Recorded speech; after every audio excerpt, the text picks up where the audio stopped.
I can't introduce myself, but I'm actually kind of curious now. Does anybody in this room know who I am? Okay, and I'm not asking that to be sounding like it sounded bad. I'm only asking because I'm curious to know if you do know who I am. Are you willing to just share something? What do you know about me? What do you know about me, Ben? Amy's written a really awesome book. I've written a book. It actually has awesome in the title. Destination Awesome. That's right. Get the life you want if you have to beat the odds. Thank you, Ben. Yes? Amy loves to travel. I like to travel. That is true. We've done quite a bit of traveling. Yes, Megan? Amy and Josh do a lot of cooking with the cookware videos. Oh my gosh. We love the cookware.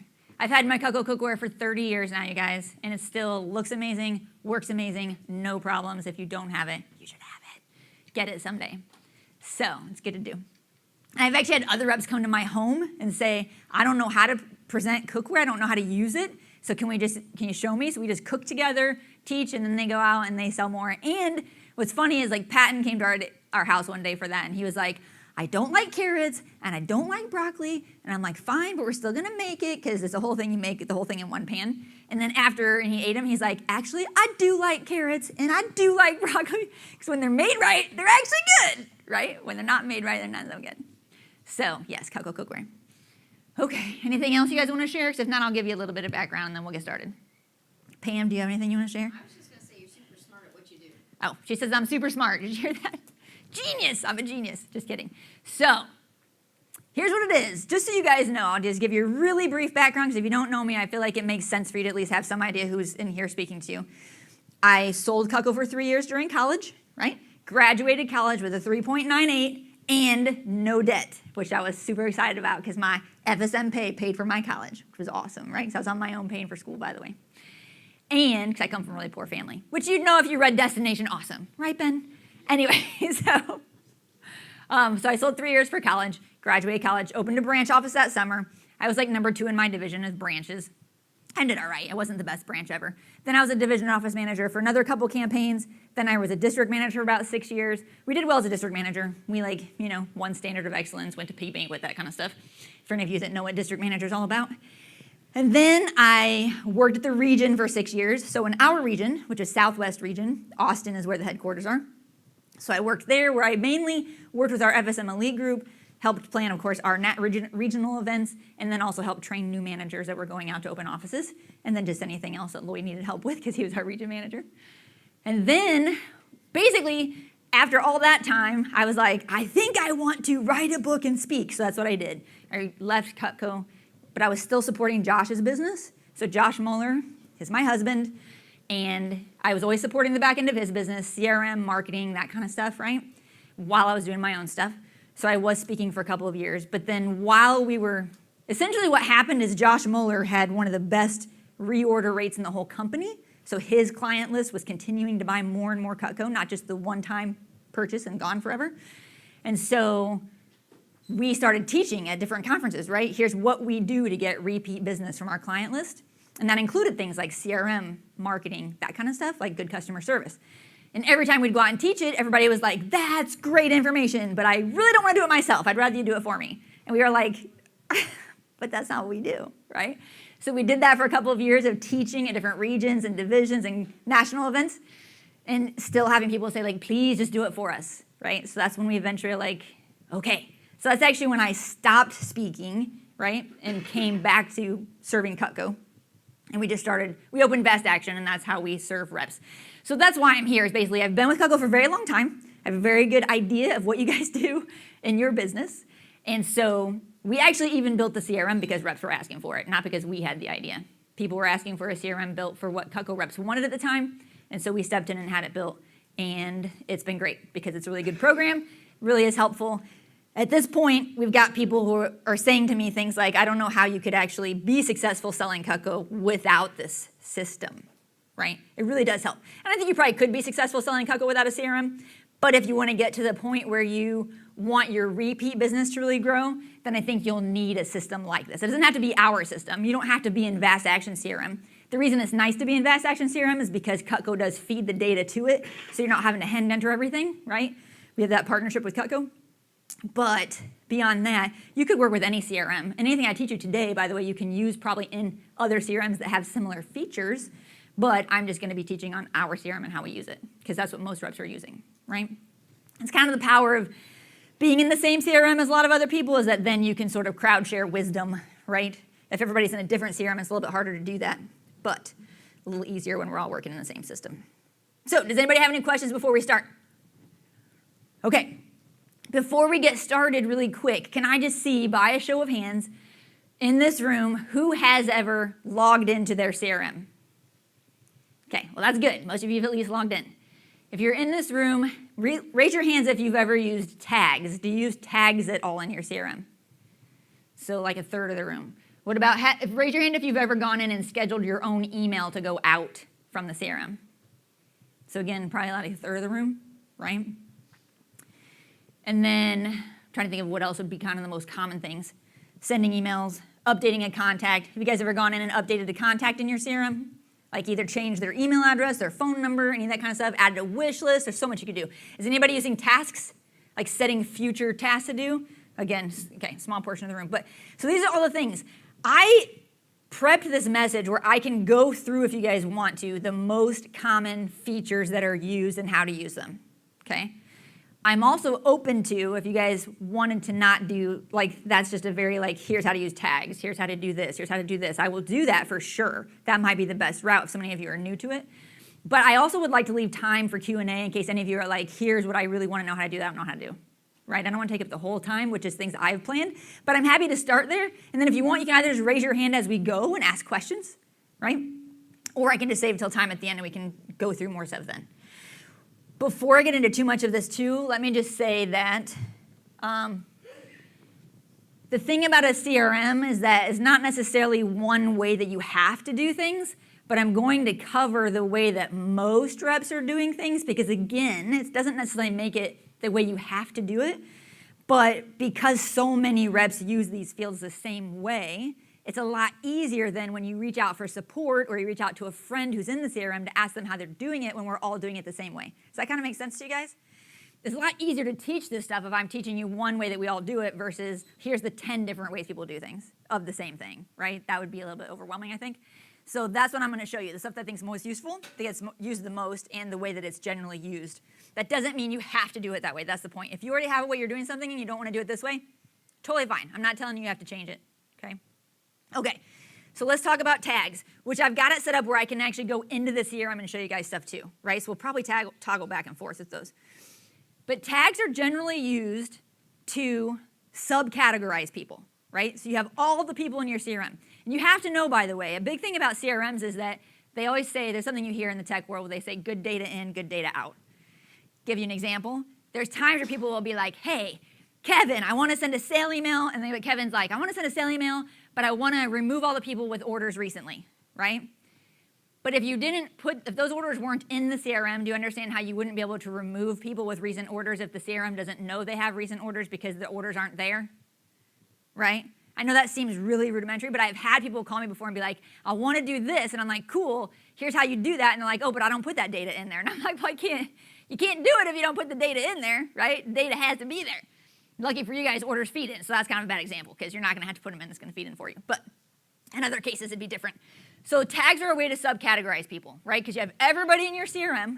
And sometimes there are things you want to be able to quickly search as a group that applies to everybody that applies to, right? So tags, for example, are most commonly used for these things.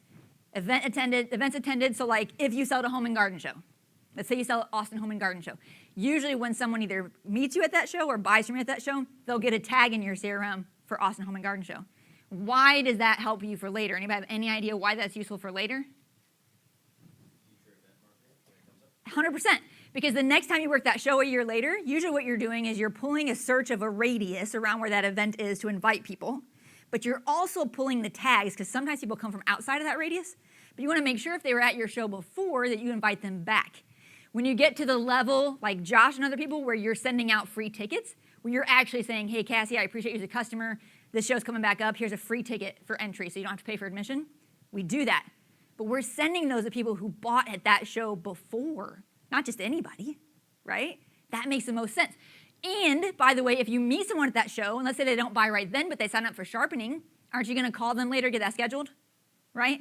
So when I call Megan, and this has happened in the past, where I call Megan, I go, hey, Megan, It's Amy from Cutco, just calling to get that sharpening. And she's just like, wait, what? And sometimes I had to stop and I go, we met at the Home and Garden Show in Austin where you stopped by the Cutco booth and you signed up for sharpening. I'm just calling that scheduled. And then she's like, oh, right? It's nice to even have that tag there just so you can reference where you met them, okay? So that's one of the most popular things. And if you didn't know this, you can request from Info Support, you can request from them to send you a spreadsheet of every single event order you've ever placed by customer. It'll have customer's name, all that stuff, and then you can use that to update the CRM really simply. I can show you how to do that, okay?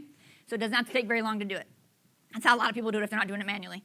Service requests. Anybody that asks you for service, we give them a service request tag, because then when we know we're going to be in that area next, we go, cool, I'll get a hold of you, I'm in the area next, right? So when we're there, we do a query with that tag. Anybody who's got service request in that area, that's our call list. You can make a call list in 30 seconds of people who've requested service that are in a particular area that you're going to go service if you give them a service request tag, right? Then once you do the service, you just remove the tag, because now they no longer need service because you just did it, right? Okay. Gold and top clients, that's one that's not used all the time, but people who are doing things special for their top clients will often have like a gold or top client tag that they can pull to either offer them something special, send them gifts, whatever it is, right? That's totally optional.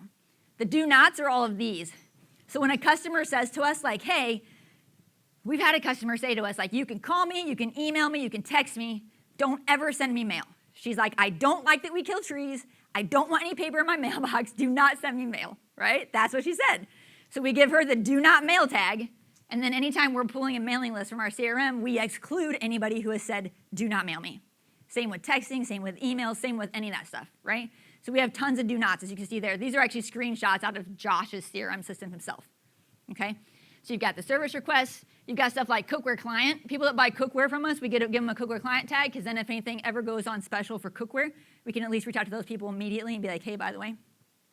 The do nots, and then secondary statuses. You guys probably know if you're in the CRM, let me just show you. If you're in the CRM, I got to log out of mine, log into Josh. So, log into anybody else's, I'll log into Josh's. Josh is a little bit crazy. Don't be scared when you see Josh's CRM. We've been tracking data for more than a decade, so sorry, it's moving a little slow. So his has got a little more to it than a lot of people's do. Okay, so I was going to show you, let me give you guys, show you one of Josh's top business clients. Just please don't, no pictures, no writing down information, okay, obviously. I probably shouldn't be showing you actual information, but I'm going to because I want to show you how an actual CRM works. Okay, so Ashton Nichols. So you can see, if I scroll down here, you'll see that so far she has spent $71,640 with Josh, right? All these orders that she's been buying for her clients and employees for a long time, and her own self. So anyway, so up here is CRM. So you can see she's got the gold tag, because she's one of our gold clients. She's got cookware, so she's got the cookware tag. She probably still has cookware on her wish list, so she's got that.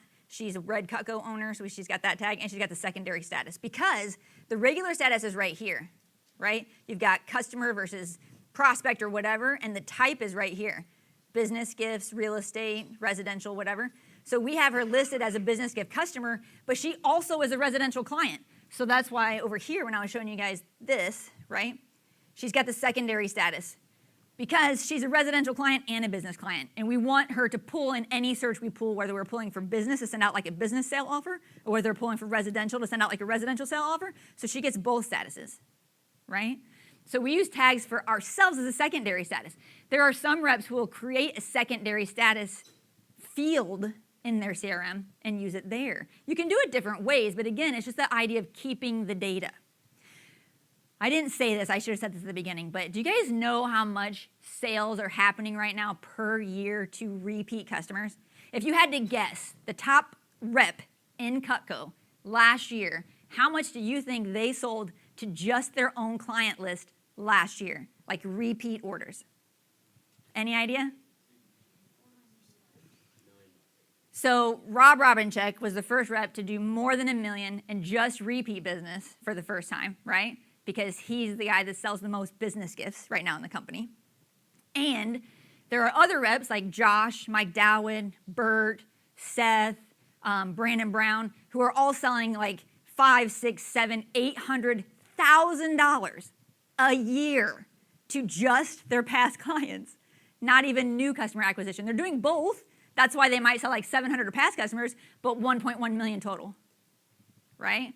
Because if you're doing these things and you're keeping the data and you're keeping in touch, that's the kind of result you can get eventually. But let me ask you guys this, because you're not at that level yet, right? What if next year, or this year, 2025, sorry, what if this year you added even 50 grand to your sales that's just coming from your repeat customers? Would that be cool? Yeah, right? That'd be cool.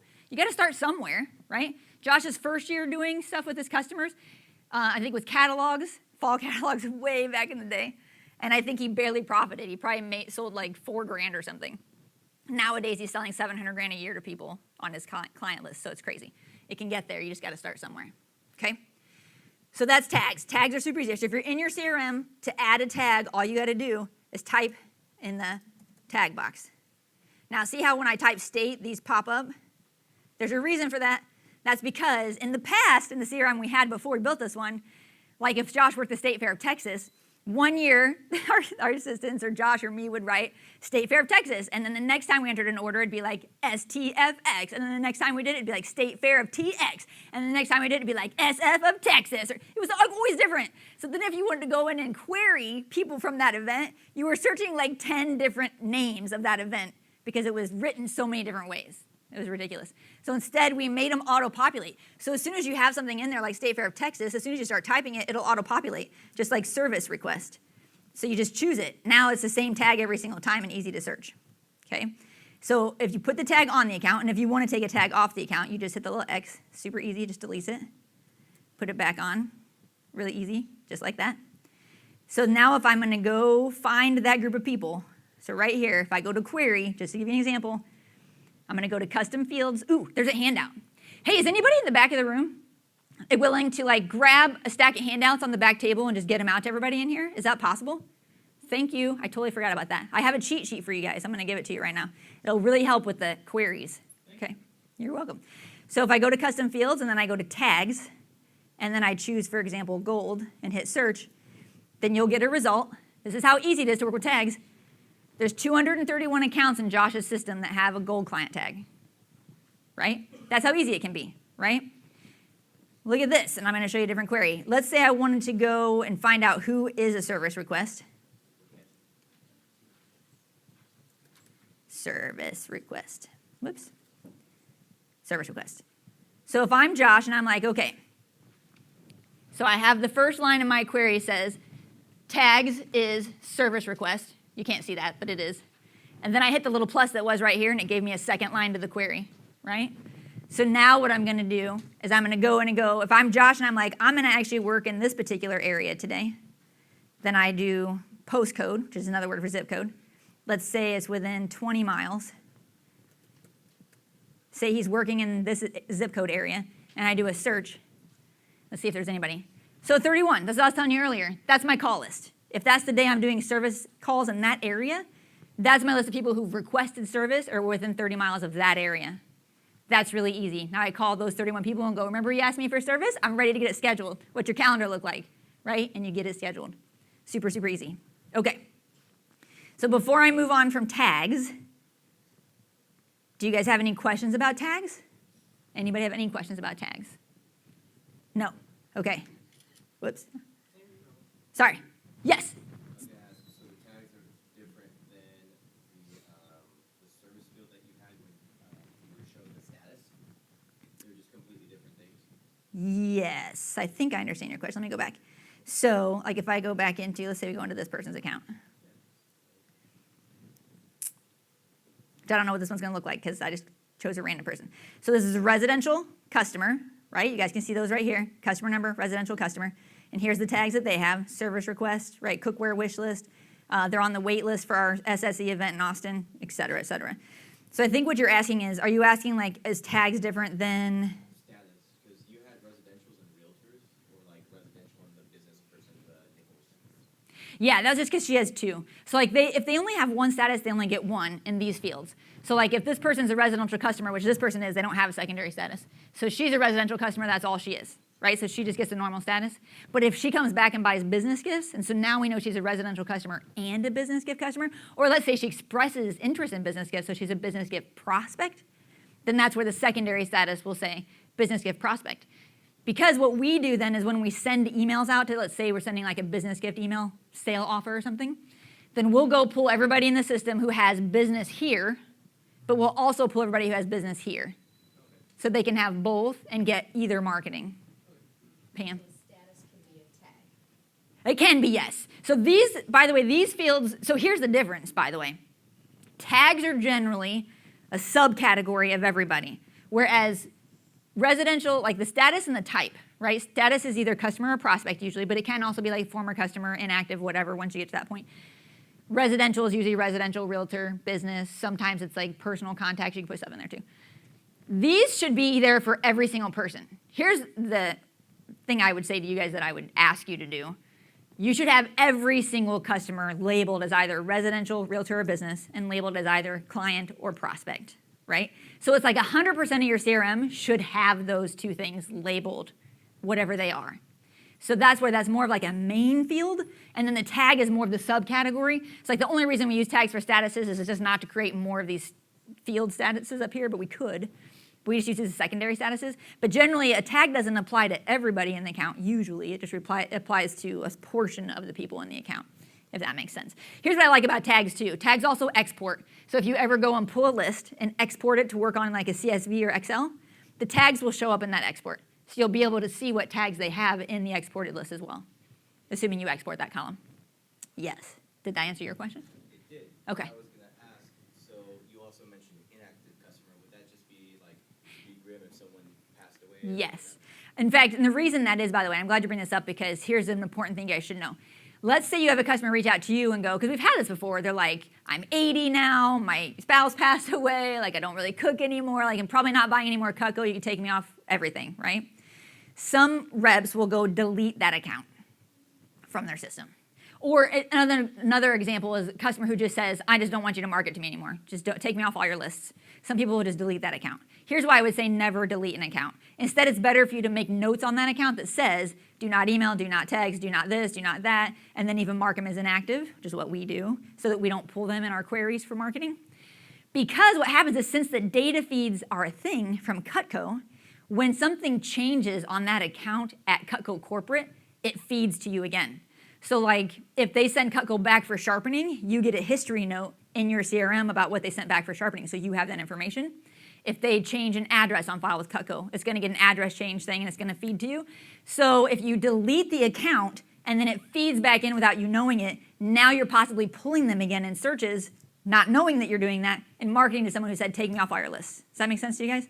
It is better to leave that account in there and mark it in all those ways so that if it feeds again, it's still marked in all those ways. The feed is not going to change the way you have it marked, but it will create a new account if you get rid of it. So for us, inactives are people who have either passed away or asked us just not to be reaching out anymore or whatever it is, right? So, good question though. Cassie, did you have a question? Yeah. So my question is, so for the customer type, is there a way that you can go in and just like mass produce like all of these people are realtors? Yes. Let me show you guys something really cool. This will be a good transition to it because queries is my next thing, and this is how you can do that. I'll show you guys how you can update all your stuff really quick in like 30 seconds without having to do it manually, one by one. So here are the most common queries that people are using. Query is just a word for searches, by the way. It's just a common CRM word. I don't know why it's query instead of search, but it is, right? So that's what it is. Did we get the handout, by the way? Okay, so on that handout, the most useful, I think, part of this whole handout, but this is really a cheat sheet for all different kinds of stuff. But on this side, where you've got like these boxes at the top, right here is queries. What this is it's got the top word of the query and all the things underneath it. So like when you're in the query, which I'll show you in a second, you're always choosing like to start with contact details or account details or custom fields or system details or orders or whatever. So this tells you whatever you're looking for, it tells you where you need to go in the query. That's what I really like about this, is until you get used to the queries, that's your little cheat sheet that will help you find things faster, okay? So here is the most common queries, right? So service invites, which I just kind of showed you, right? So you can do it a couple ways. You can invite the people, like usually we have the people, let's say we're doing service calls or a service event in an area. Usually our first round of invites is people who requested service already. So we'll send out a text or an email or call the people first, sorry, I'm spitting here, that, keep my distance, that requested service to be like, hey, come into your area. Like, just wanted to reach out and get that scheduled, right? And then once we get through that list, if it's not filled, then we open it up to anybody in that area who hasn't requested service, but also hasn't had service recently. Because if you don't know this, if you offer service to every customer every time you're in that area, there are some customers who will take you up on it every time. Even if they just had it sharpened 4 months ago, and you reach out again, they'll be like, yes, Kevin, come again. And you're like, but you just did it 4 months ago. They're like, yeah, but you're doing free sharpening, so just come. And you're like, no, that's not what that's for. You don't need sharpening every 4 months, okay? It's not how it works. Cutco works way better than that. So when we do invites, we're looking at how many years have they owned it. So like in a CRM like Josh's, where he's had customers for 20 plus years, we're inviting people who've had it a certain length of time. We're also taking into account people whose last service date field is filled in, so we're not inviting people who just had it recently. We're excluding those people. I can show you that. We're usually using a zip radius of an area that we're going to be in for service, because you don't want to be driving like across the state in one day. You want to be servicing one area, and then the next day servicing a different area, and the next day servicing a different area. So that's why you can search by area, and of course service requests made. Okay. I'm going to come back to you in 1 second, Pam, and then I'm going to show you these two, and then we're going to answer Pam, then we're going to do it on the CRM. Sale emails. So a lot of times when people do queries for sale emails, they're removing people with recent order dates. So like if someone ordered from you yesterday, you should probably not send them the sale today that shows a discount that they didn't get yesterday. They don't like it. They'll reach out and be like, wait, what happened? So we exclude those people, right? And then event invites. Sorry if that's really low for you guys back there. It says in an area and attended that event before, which we talked about earlier. So Pam, what was your question? Last service date, is that come from the OEM services? At this point, it doesn't. Right now, it's manual, which I'm going to show when I show you how to do the thing. Don't let me forget. We're going to show both of those. Right now, it's manual, unfortunately, but that would be cool to actually add into. It's in my intention. I'm making this public declaration. It's my intention to see if I can get a meeting with Cutco. I know they're busy. They're always busy with lots of stuff.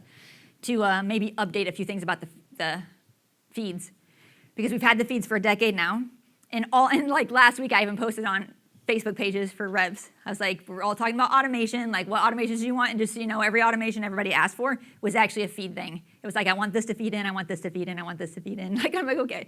Best I can offer is I will try to talk to Cutco and see if we can get some of those things updated. That's my plan. So I don't know if you guys can see this way down here because it's really small and this is not up very high. So I'm going to read you what it says and then we're going to go do some queries.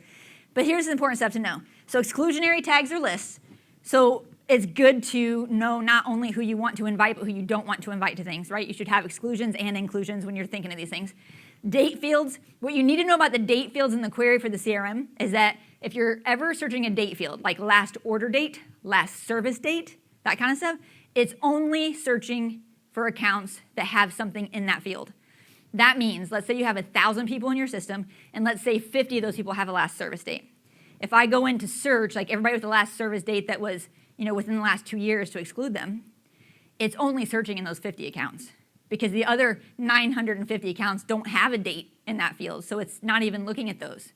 Okay, that's how all the date fields work. So I can show you how to get around that when it comes to queries. And then also using saved queries really helps. And I can show you an example, but some of Josh's system, like there are queries where when we pull anything like a list for text, a list for emails, a list for mail, there's like an 8-row query that we start with every time and then just adjust. Saved queries are great because you don't have to build it every time. If you do something similar, save the query and let it load the whole thing up for you and then just adjust it as needed. It's so much more efficient. And here's what's really important. On that sheet, when you guys do queries, here's something that's really good to know. Right here, do you see right here where it says third step options and it says is not, contains, does not contain, is blank, is not blank? Okay, so here's what you need to know. Let's say I put somebody's wish list in my system and the wish list says like, cookware accomplished chef set.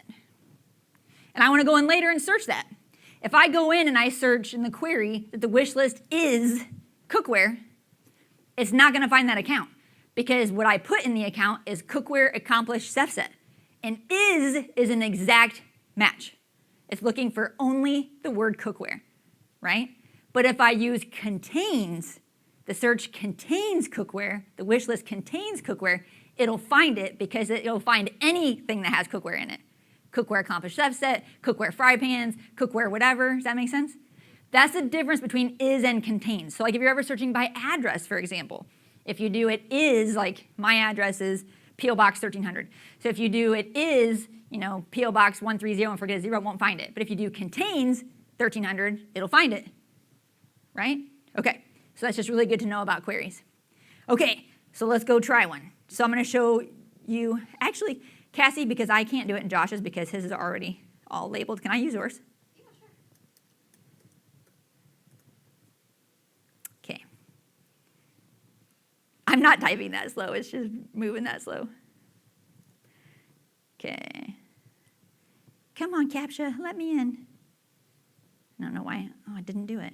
Oh, wait, did it used to be under Cassie Reed, I wonder? Yeah, probably. It probably is under Cassie R instead of, I'm signing in on our support. We have a login for each of you for supporting you guys, so that when you call in, we can log into your systems real quick. So that's what I'm using. Ah, it's still not working. Dang it. What about you, Kevin? Can I use yours? Sure. Let me see if I can get into yours. I could go a long way, but I'm trying to just get in there quickly. Come on, you can work, you can work. There we go. Okay, so here's the thing. First thing is first, and I'm going to show you something that I just talked about, which is and is not blank and all that stuff. If I wanted to go into Kevin's system and find out who does not have a label yet, I'm going to go to custom fields, type is blank. See how this is what I was talking about before. See how it says contains right here?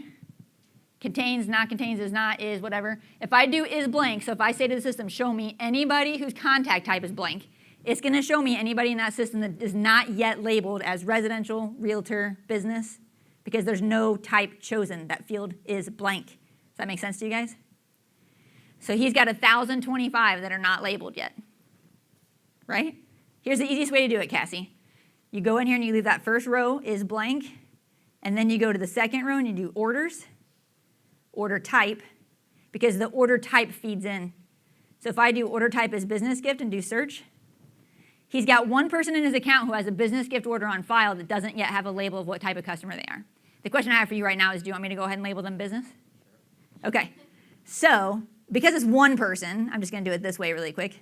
I'm going to open up their account, but I'm going to keep it in a new tab so that I can. So I'm going to choose business gifts right there. Okay, so that one is now labeled. So now if I go back to my query, by the way, which I still have because I opened that in a new tab, and hit search, it should show 0, which it does because now that guy has a label. So now there's nobody in his system who has a business order on file but doesn't have a business type labeled, right? They're all labeled. So then I go from business to realtor. This is how I do it every time. Because the only two types in there that are not residential are business and realtor. So I just did realtor program. He doesn't have any, but if he did, I would have updated all of those as realtor, right?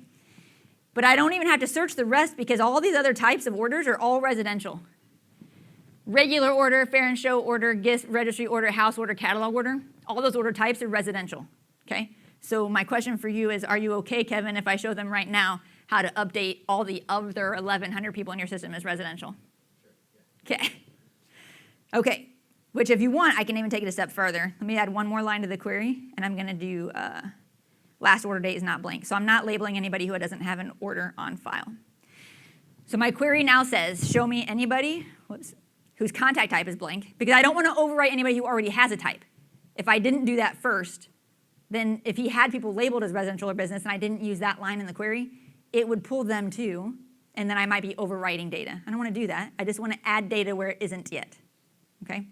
So contact type is blank, order type is, we're going to get rid of this one because we don't need it anymore, and then last order date is not blank, which means they do have an order on file. So that's 620, so that means like 500 people in your system don't have an order on file yet, but also are not labeled yet, FYI, right? Then I go to use that list. Here's how you do anything with a group. We call it global updates. Use this list, edit details. Right here is contact type, residential, execute. Now that just updated 600, it's doing it, it's done. It just updated 620 people with residential. So now if I search it, it's going to be 0. Because now they all have residential updated. So that's how you can do it the quickest, Cassie, is by order type. So you use this list? Yeah, so basically you're running the query saying who has a type that's blank, right? and then orders, not blank, order type is whatever, and then use this list, edit details, update, execute. That took me about 30 seconds to update 600 accounts. Okay? That's one of the things reps want to feed in. They would like that status to be updated for them when the thing feeds in. It's not currently the case. Hopefully in the future it will be the case, but it's not yet. Now the other thing we were going to talk about, let me look at the other query, because what was it? There was something I was going to show you, I think. It was service or something, I thought. Yes, service. Was it the last service date? Yeah, something like that. So, okay. So not everybody's using this too, but if you guys use last service date, whoops. Is it even in there? You might not even have that. If you guys go to settings, by the way, you can add any fields you want to add. If Kevin doesn't have it, we're going to add it in. He doesn't have it. So I'm adding a new custom field. Last service date. Most of you have that in your system. I'm choosing it to be a date type of box, right? Because you can choose different types of boxes to add. And I'm going to put it in the account, not in the contact details. So I just saved that. Now I'm not going to be able to really show you a query of people who have service date other than to go put a service date on somebody's and then show you the difference. By the way, when you're searching for names, I don't know if you guys saw me do that, but you don't have to search full names. It searches first name, last name. So if I'm searching for my name, Amy Muller, I can actually just type AM space MU. I do not have to type my whole name because sometimes you don't know how people's names are spelled, or sometimes it's in there as Richard instead of Rick, or whatever the case may be. Because you can search a partial name and it'll pull up any account that matches that partial match, and then you can choose the one you want. So right here's last service date now, Kevin. So let's say that I had service yesterday. Okay, so I'm the one person in his account who has last service date now. So now what happens is if I'm going to query and I'm going to send like an email or a text out to invite people to service, I'm basically going to use that last service date field as one of my query things to be like, they don't have a service date within the last year or two. That's how I exclude people, right? Is by having last service date. Okay. Does anybody have questions on queries, by the way? Because queries are super powerful. I'm going to show you guys if I can get in here. I know we're kind of moving slow. I could do CRM training for 6 hours straight, I'm telling you. Like, there's so much we could talk about. And I promise you guys, if you get used to using the system, it really doesn't take that long. If you ever need help, by the way, click on the name on the top right. If you guys are logged in right now, click on the name top right. If you click on help, that redirects you to the video page. So when you get to the video page, scroll down. All of these are like categories. So if I'm doing email design, I can click on that, and here are all the different videos in here for you, which are screencasts. They walk you through it online, right? So it's real easy. If you get used to using this, I promise you it will help you in your business. It'll make it more efficient. In fact, the first year Josh won a Silver Cup, Josh has been a rep for a very long time, right? His first Silver Cup year was the first year we actually started using the CRM regularly.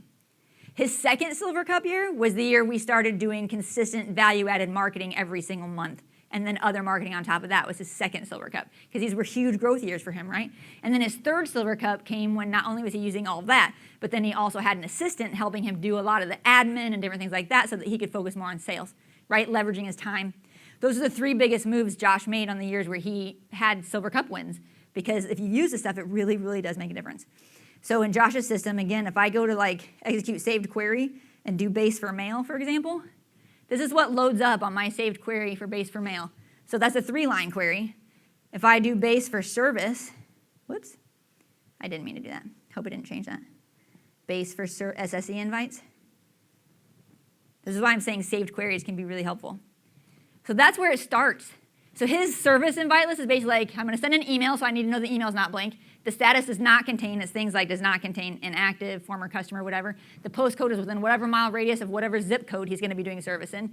Tags do not contain, do not mail, do not service invite, do not market to, do not any of that stuff, right? And then 3 strikes. Josh has a 3 strikes policy. If someone signs up for service with him and they don't show up 3 times in a row, he will never offer them service again. That's the policy. And he tells them that. Like the second no-show, right, when they call back to be like, can we schedule again? He's like, we can, Megan, but I just need to tell you this right now, right? And he tells them, he's like, it's been twice now that I've come over and you've stood me up, or whatever it was. He's like, if it happens a third time, I'm not going to be able to ever offer you service again. That's just the policy, right? And that makes sense to me. If someone's going to continually stand you up, then you don't need to continually setting appointments with them, right? It's clearly not important enough to them. But he'll still always help them get Cucko sent back to the factory. He's just not going to go to their house and be stood up again. Last service date, is later than or whatever. We can exclude people. And then we've also got contact is not contained in lists, which would be like lists we have created that say they've already been scheduled for service or whatever the case may be. So you can do a lot with cool stuff with queries. Okay. Let me close these down and see where we're at. Yes? So there is a field to put your service date, we just have to manually. Yeah, so at the moment it's manual, which you could sort of do the global update I showed you earlier, which I could walk you through right now. It'd be a little bit weird. We can maybe do that individually. But it would only work doing it globally with people who all shared a service date. So like if you had 8 appointments in one day, you could update all 8 of those pretty quickly with the same date, but you just can't update multiple accounts with different dates all at the same time, right? So, but yes, okay. So does anybody have any questions about queries? Yes, Cassie? So for, this is probably stupid, but like contact details versus like account details, I'm always flipping between them. Like, which one do I want? Yeah, exactly. That's a great question. Let me go back to the CRM for a second and show you the page. Here's the difference. When you guys, who am I in? That's Kevin's.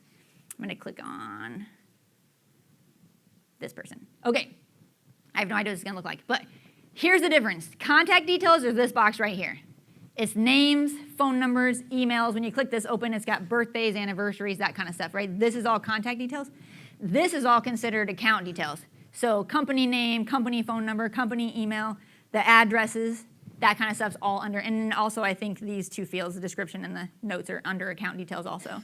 So those are all accounts. So it's kind of left and right. Left is contact details, right is account details. You're almost always querying contact details because most of us are putting phone numbers, emails, that kind of stuff in here. This is really just for business. So like a lot of the realtors will have the realtor's contact here, but then the office's contact here, right? And they're usually searching for the client, not the office. Just depends on what they're using it for.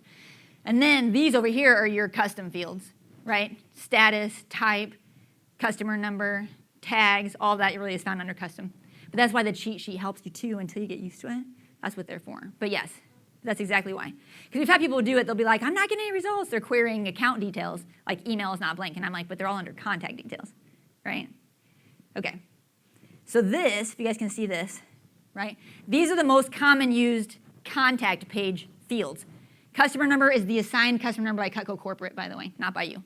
Status, which is either customer, prospect, type, realtor, residential, business, referred by. A lot of you have that, which is good to keep track of, referred by. You can even put, if you're getting referrals, you can even ask for like the area they live in. If they don't have the exact address, they don't know the exact zip code, you just go, cool, what area of town do they live in? Then you could just fill in a zip code, like a placeholder zip code of that area. It's gonna be close, right? It might not be the exact zip code. And then you could even run a query of referrals in that area. So it might be like, I fill my day with people who want service, and then whatever I have left open, I'm gonna query all the referrals in that area, within that same area, and I'm gonna call them to get appointments set up because now I'm filling my day with people from the same area, right? But you'd have to have a zip code in there to do the zip code search. It makes sense to put a placeholder one in there until you get the actual zip code. So anyway, this is Josh's SSE City. That's one that most of you don't have. Tags, we talked about. Josh has got all this stuff down here. Credit due, like people who, we have a referral program where they earn like Cutco bucks basically for referrals. And so we keep a track of it there so that when they're ready to cash in, they have it, right? We know to use that towards their order. We've got last service date. We've got, we actually have, one thing I really like, by the way, in Josh's system is we have a Google Drive link right here. So what happens is especially business customers we have their logo on file, their business card, all that stuff, right? Their consent form, whatever it is. We put all of that into one folder on Google Drive, right? Every client has their own folder if we have stuff like that to host. And then we put the link to that folder right there. So when we're in the CRM, we can just hover over that, click on it, and it takes us right to their folder, which is awesome. Love that. Okay? So that's really helpful too. That's like a little bonus thing. Okay, let's go to tasks. Here's the thing, you guys. Have you ever had somebody, look at that, that's the customer feed that came in of what items were returned for repair. It's awesome to have that information.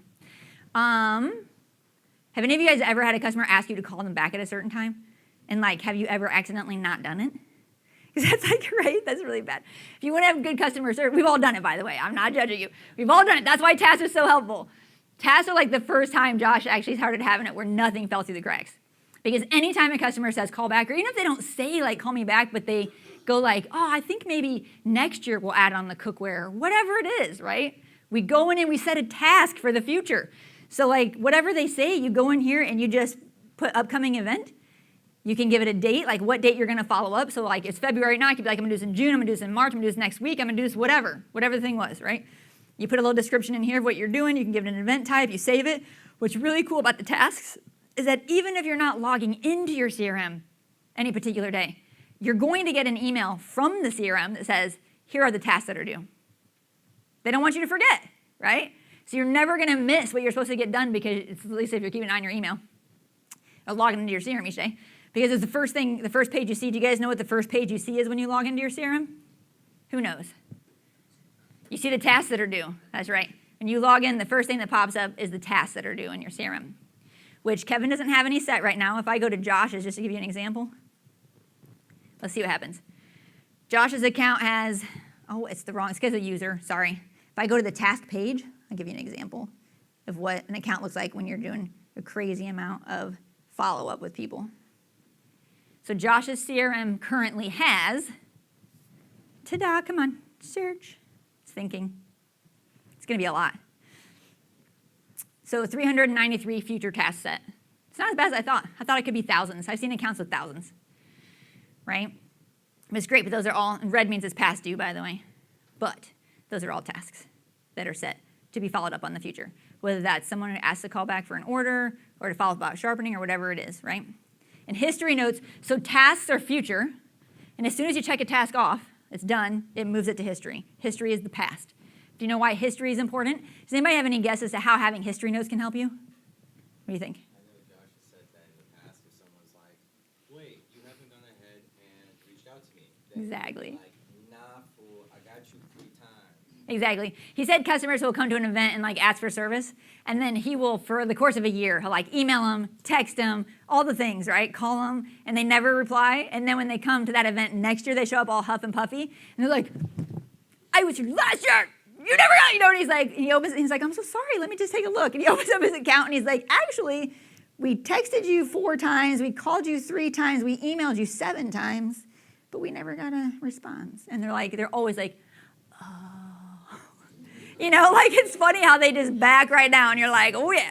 So yeah, we keep track of everything, but also just conversations. Like we've had cross trainers come in and just sit and watch Josh make calls, like for the holiday, for example. He does his sale. A lot of you do that now, right? You do the sale on the holiday. You send out an email, text, let people know Cook's on sale. They call you, whatever you're following up. They come and they watch him just make calls because he'll be on the phone all day, and then he sold like 200 grand in November and December, I think last year, just on the phone. So when I ask them at the end of the day, I go, what'd you notice? Like, what was the biggest takeaway? The thing I hear all the time is they're like, well, first of all, everybody that answered knew who Josh was. And secondly, they were talking like they were old friends, and they just picked up their conversation right where it left off. Because he keeps all the notes. So as soon as he gets on the phone with someone, he looks at history notes, and he goes, oh, didn't you just have a vacation to Hawaii, Pam? How was that? Right? He asks me. Or like, oh, the baby was born 6 months ago, right? How's the baby? Or like, didn't you have your daughter's wedding? Like, he keeps those notes, and they're always like, oh my gosh, how did you remember that, right? He's like, I just take really good notes, right? That kind of stuff makes a difference to people. They feel like a person, not just like a person that you're getting an order from, right? Like an actual person you care about. Yes, Megan? How do you record those conversations? Is it history or tasks? So usually history. I'm going to minimize this one for a second. So tasks is more of like a to-do, but let me give you an example. I don't even know if Ashley would be a good one to look at or not. But Ashley, go back to Ashley's account. So if you look at one of Josh's accounts, is it going? Did I click on it? Come on. It's thinking. I know, it's moving slow. I don't know why. I don't know if it's the internet or if it's my system. It's the internet. Because I'm like, please just click into this account. I can't show you guys. While we're waiting for that to load. This is what email stats look like. Really quick, I'm just going to go through what these things are because people ask all the time. So once you've sent an email, you can go to the dashboard. You can scroll down to where the sent emails are. You can click on the stats to open one up, and it'll show you stuff like this. Like this says 181 emails were sent, 157 were delivered. That means the difference is the emails that bounced that day. A bounced email doesn't necessarily make it a bad email because there are like 70 reasons an email can bounce, a soft bounce, which means it's not a bad email. It's just bouncing for some other reason. It's crazy. 202 views, which is because it the views and the unique views, that's what I'm going to point out, clicks and unique clicks. What that means is if someone views it multiple times, it's counting every time. So like if Pam opens it, she like opens her phone, she's like flipping through, she goes past an email, opens it and counts it as an open. She's like, I'm gonna come back to that later. She gets on her computer later, opens it again and checks it out, counts it as another view. She closes it back down and comes back a couple days later and opens it again, counts that as another view. Okay, it's not that useful of information. What's useful is the unique. Unique views, unique clicks, that's per person. So whatever that number is, that's how many people actually did that thing. Viewed it, clicked on it, whatever it was, right? So that's the difference there. So just keep that in mind, which you might not even use that a lot. The reason clicks get used the most is because usually when people are sending out like sale emails, they'll go back and look at the people who clicked on that sale email and they'll follow up with those people.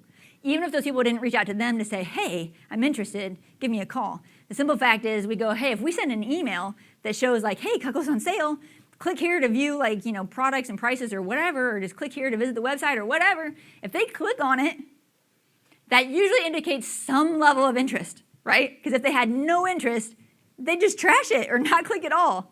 But if they click on it, they're like, click. And even if they don't purchase right then, it still showed interest. So reps will usually call. They don't call and say, hey, I saw that you clicked on my email, right? It's a little big brother-y, you don't want that. Instead, they just call and do like a, hey, it's your Cuckoo girl. I'm just calling to see how things are going. How's your Cuckoo? Is everything still working great? Awesome. Hey, by the way, did you happen to see the email I sent out the other day? And they just transition. And even if they say yes or no, here's what you need to know. Clicks aren't 100% because a lot of the systems have bots now that click on links to check and see if they're dangerous, like see if where they go. So you might call somebody who actually didn't click on it, and that's okay. If you're just doing the how's it going, just checking in, how's your Cuckoo, did you see my email? Oh, you didn't? Oh, no problem. I just wanted to let you know Cuckoo's running a sale right now. I know last time we talked, you had some things you had your eye on that you didn't get right away, so I just thought I'd reach out and see if you wanted to quote on anything while it's on sale. That's all you gotta say. And then they're either like, yeah or no, whatever, right? No big deal. But at least the ones who did click, you'll actually get a call from. Or you can call.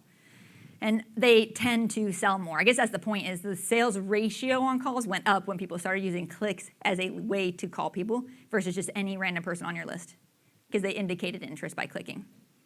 Now, here's what's really cool.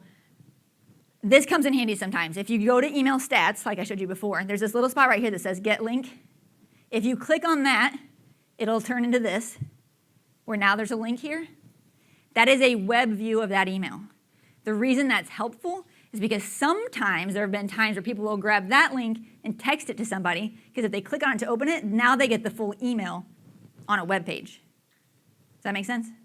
So it's just helpful sometimes for different reasons to be able to pull up like a web page of an email you sent and use it for whatever reason. Okay? Okay. Removing people from a scheduled email. So, that's what I was going to show you. So this is something, now we're getting into like really, which I know we're almost out of time. So let me just see, because, gosh, there's so much. Oh my gosh, you guys, there's so much. Okay, there's so much I could show you right now, and we are running out of time. Here's what's really popular and why I had this written down, and I can show you right now, or you guys can ask me any other question and we can do that. When you're running a sale, let me just give you this tip. If you've never run a sale before, you should, okay? There are many reps now. You can talk to Stacy Barton. She's going to be in here running the Drill for Skill after this is over, Stacy and Roger. Stacy is at a point now where she's selling at least $100K a year just on the 3 email sales she does a year, right? She's part of our coaching program. She actually teaches people how to do that. What I can tell you about it is that if you're going to do a sale, never just send one email, because the emails that tend to get the most results are the last reminder emails. I think that's just procrastination, right? So it's like whenever we send a sale, you pick a time period you're doing a sale, whether that's 5 days, 10 days, 2 weeks, a month. A lot of people do a month to 6 weeks in the fall when they're doing like November, December. And so they'll send out usually an email a week, right? So you launch it the day your sale starts. You send out an email that says sale starting, Cuckoo's on special. Let me know if you'd like to get a price quote or whatever, right? That kind of stuff. And then about a week of each week of the sale, you send a reminder email. Just want to let you know, like it's, time's ticking down or whatever you say. Don't know if you saw this yet.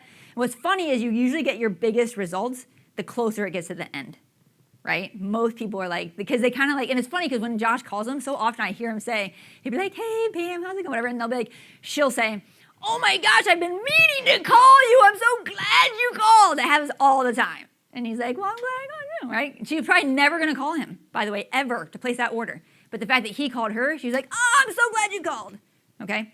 So but usually more of those come towards the end because I think it's like, they're like, oh my gosh, it's like the last couple of days, I really got to do something now if I'm going to do it, right? Sales ending. So we call it launch, reminder, reminder, last chance, depending on how long it is. Launch, reminder, last chance. Launch, last chance. Launch, reminder, reminder, reminder, reminder, last chance. That just depends on how long the sale's going. Okay, but here's the point. As you're running the sale, what usually happens is you're either talking to people who go, yeah, I do like it, but it's not really the right time for us right now, so maybe next time, right? So now we call them the not interested. We want to take that person off of all of the reminders. Does that make sense to you guys? Because we've had in the past where we didn't, and then they would call back and go, or they'd email back and be like, dude, we already had this conversation. Like, I already said no, right? Or people who did already buy, because we don't need to email people who already bought during that sale. So we keep a list called the already ordered or not interested list, and as he talks to people, they get added to that list. And then when we go in before the next reminder goes out, we remove all those people from the list that get the email. Does that make sense? Because I know I'm saying a lot of words pretty fast. But that's what this is I can show you guys. It's one of the things we can do, but I could show you guys how to actually remove either an individual or a group of people from an email. But we also have a video on that. So even if we don't do that right now, you have access to that. We can send you that video, okay? Which is really cool. I even use, in another video, I can show you how to go to Vector Connect, because I don't know if you guys know this, but the data that feeds in after the order ships. So it's like you Rolo it. I know it's not called Rolo anymore. I still call it Rolo. You order process it, and then, right, it gets processed by Cutco, and eventually it ships. Once it ships, the next day is when all that data feeds into the system, okay? That's the way it has to be. I know it's not the way you guys want it. Everybody wants it to feed in immediately when you Rolo the order, but the only status at Cutco, which has like 20 plus statuses for an order, and not every order goes through every status, the only status every single order goes through is shipping, which is why they chose that to be the trigger so that you get every single order, okay? So it ships, and then, so what happens is, let's say I'm running a sale tomorrow. Well, the problem is if I pull a list in my CRM of people who have orders recently, it's not gonna pull the people who ordered in the last 2 weeks-ish, because those probably haven't fed in yet because they haven't shipped yet. Does that make sense? Week, 2 weeks. So I can go to Vector Connect though, and I can export a list of people who ordered in that last 2 weeks, take those customer numbers, use those to search in the CRM globally, put them on a list, and exclude them, and do all that in about 60 seconds. It's really easy, okay? Those are the kind of things you can do to get used to using the system. And I could show you as well, but it doesn't have to be something that we talk about right now or show you right now. There's a lot that we can still talk about. Let's see what else is on here. Do you guys know how to send an email? We get this question a lot too. I'm just going to show you really quick. Right here, if you're in a contacts account, if you want to send an email to one person, you do not have to query that person. That is super annoying, by the way.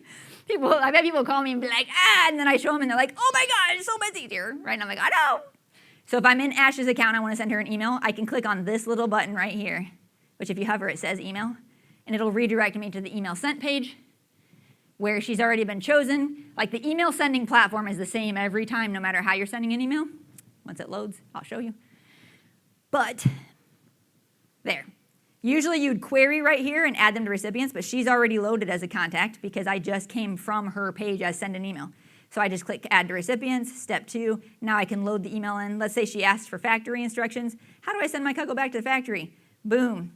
Right there, it's all loaded. I don't have to type it every time. I've had to type it so many times, eventually I was like, you know what? I'm gonna create a template of that so that every time they ask, I can send it to them within 30 seconds and not type it every time, right? So that's a way to send it to one person really fast.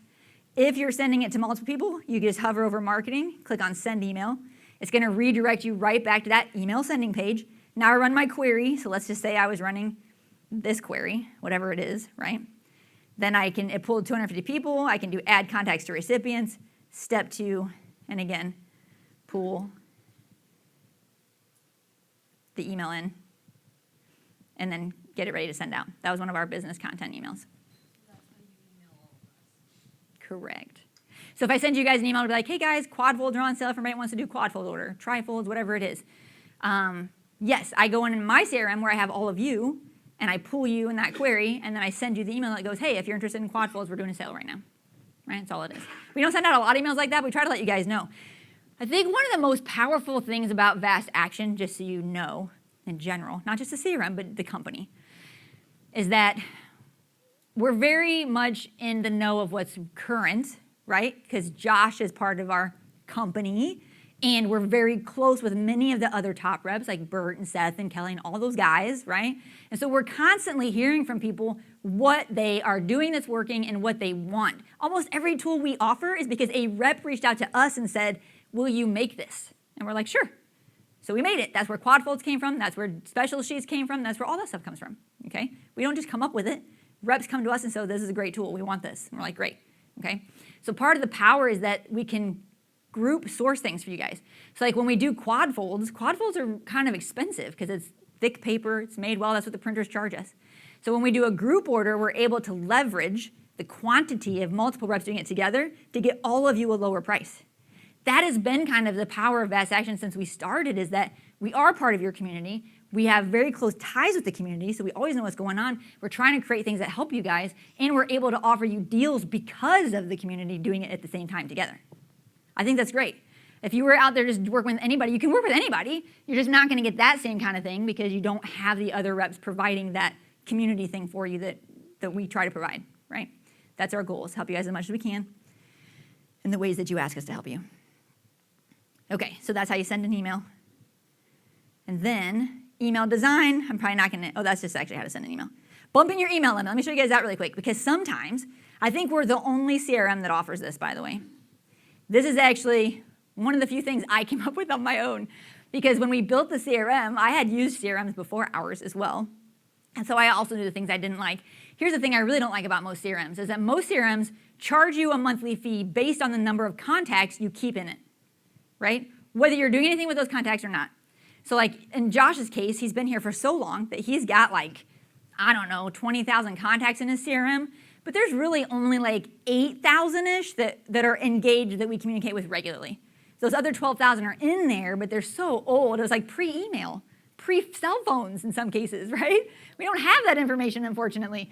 So I don't want to pay for 12,000 contacts I'm not really using, but I also want them in there, because sometimes, once in a while, somebody comes back from 16 years ago, and it's like, I'm ready to buy the homemaker set, and you're like, fantastic, right? So we want them to be in there. That's why we charge based on the amount of emails you want to be able to send, because that is the hard cost we have, is sending emails, okay? So again, we're not trying to we don't make a lot of money off the CRM, just so you guys know. We try to keep it priced pretty competitively with you guys. But this is why, like, the other thing is most CRMs are like, if you have 4,000 people on your contact list and you normally maybe send one email a month, so you're using 4,000 emails a month, right? But then maybe 1 month you're running a sale and you want to do the launch, reminder, last chance. That's 12,000 emails. If your email limit is 5,000, you can't send 12,000 emails, right? Most CRMs make you upgrade to that next level and be there permanently, okay? What we offer is you can actually bump yourself for 1 month. Right here, you can hit this little link, increase my monthly email limit. You can pay the difference between the level you're at and the next level up, just the difference in that payment, because the reps who pay for this level pay that amount, so it's the same for everybody. That's where it's totally fair. The price is always exactly what that next level is being paid for by anybody at that level. You pay that difference, you get that increase for that month. The next month, it goes right back down to your normal limit for your normal price, right? That's how you bump your monthly email limit. That's not a permanent bump. That is a monthly bump. And it only works in the month you're in. So like, don't pay for a bump in January you're going to use in February, because it'll reset February 1st. They always reset at the first of the month, okay? So you can bump yourself real easily. Whoops. Come back. Okay. I showed you guys where video support is. This is our information if you want to take a picture. If you don't have it, you can reach out anytime. I think the other thing about us that makes us so different than any other CRM I've ever known is that we provide the most support. There are a lot of CRMs out there where you actually have to pay extra if you want any help from them on how to use their CRM. That's actually part of the reason we built this one, because a lot of the realtor reps were in a different one that was super expensive that none of them knew how to use. And like, they always had to pay extra for support to even learn how to use it. And so they're the ones that came to me and were like, can you please just build a CRM? And so we did all the process documents with them and then built the CRM. But the point is that you can call us, you can text us, you can email us, whatever. There are people that actually text me on a weekend, on like Saturday, 7 p.m. with a CRM question. And if I'm available, I will answer you. Okay? We provide more support for the CRM than I think any other CRM I've ever seen on the planet. Probably too much. But that's how we feel like you guys should be supported if you need it. By the way, those are the levels. When I was mentioning bumping yourself, these are the different levels. So whenever you're bumping, you're just paying the difference between whatever level you're going from and to. You can get that information later. It's no big deal. Okay. Now, I know we didn't cover everything, but that is a lot. I'm going to stop there for a second because I don't know exactly how long I have. Whenever Stacy and Roger get in here, it'll probably be taking over. But does anybody have a specific question about the CRM, how to do something, anything I've mentioned already? Yes. You mentioned that we can get a list of event orders for people who tag them. Yes. So, you want me to show you guys that really quick? I wonder if I can even get into like how fast I could get into Vector Connect and get something downloaded. Am I in Firefox? So here's the thing. Actually, Kevin, do you want to come up here and put your Vector Connect login in? Sure. So I can show you, how to do something in your system? No. I'm like, you could tell me, but it's being recorded. So we'll use Kevin's Vector Connect. I'll show you guys how to do. You guys ready? I'm almost done, Stacy. Just let me know if you need me to stop talking. Hey, Amy, while he's answering that. Yes.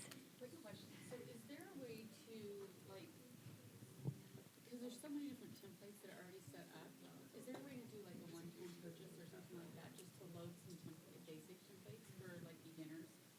Yeah, and there's actually, for sure. So there's a couple of things. Like if you guys want to have a template you can reuse, which a lot of people do. So for example, there's a lot of people who will buy a service event invite template from us because they'll just use that same template again and again and again for different service events that they do. That's just one example, right? So they buy it once and they just repurpose it again and again and again and never it costs anything extra, which is great.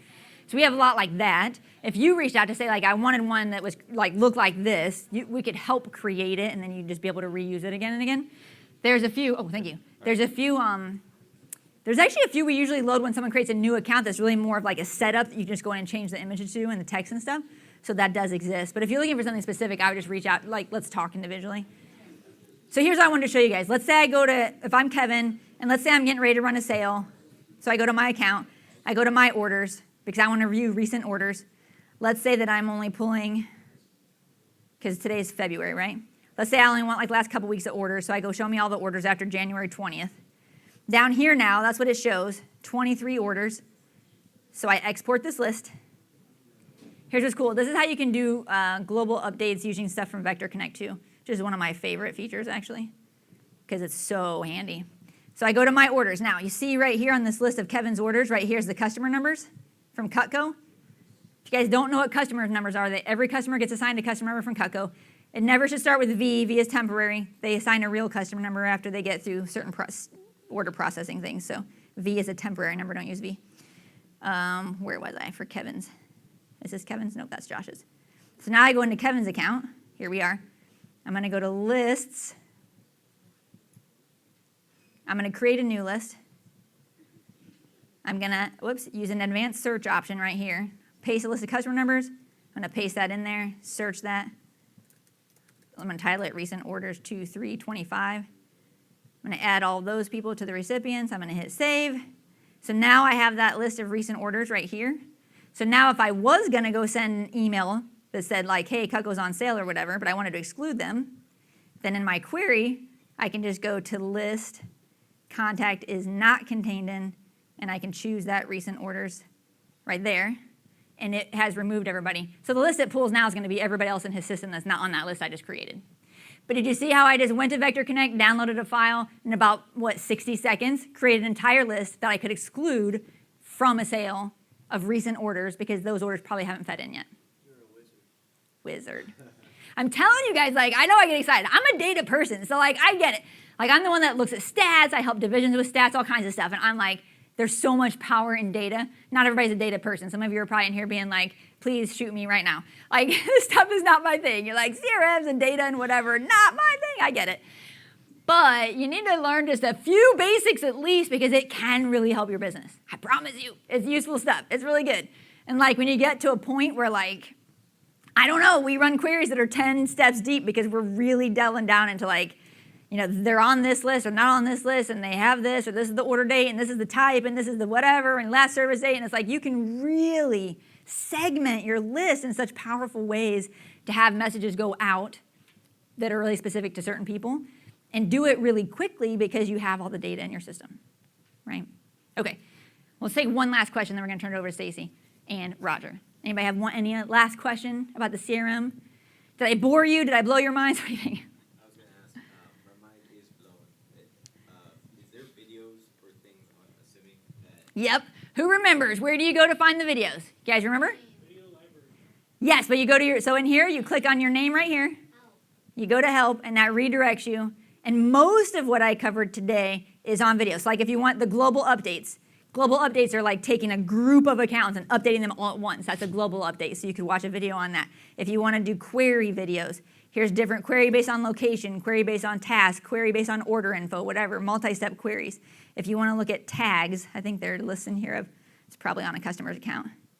Yep, there's tags. You can learn all about tags. So there's a lot we did not cover. An hour is not enough time. I hope I covered something today that was helpful to you guys, because it could be so many different things that we cover. Roger and Stacy both use the CRM, so you could talk to them about it too if you have any questions about it. But Stacy's the one I told you guys earlier who's rocking it out on her email sales every year now, selling from home. You can sell from anywhere. If you get to a point where you can, imagine this. Here's the point. You work so hard to get customers. I will leave you with this.